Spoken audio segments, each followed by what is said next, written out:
Hello and welcome to this edition of 60 Seconds with Dr. Ron 2.0. Today I want to introduce a new segment called Eat Well, Live Well. So today I want to introduce you to some foods that are going to keep your mind positive. So let's jump right in. So whole wheats, and I have some grains here. I have some whole wheat bread here.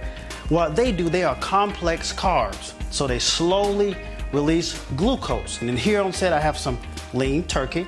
And what that does, it has amino acid in it, specifically tryptophan. Also, yogurt. So what yogurt does, especially the yogurts that have healthy bacteria or probiotics, they actually reduce anxiety and reduce stress hormones. Back in the day that Popeye had a good thing going when he was talking about spinach. But leafy vegetables are really high in folic acid, and folic acid is really great and has been shown to reduce rates of depression. Think positive. This has been 60 Seconds with Dr.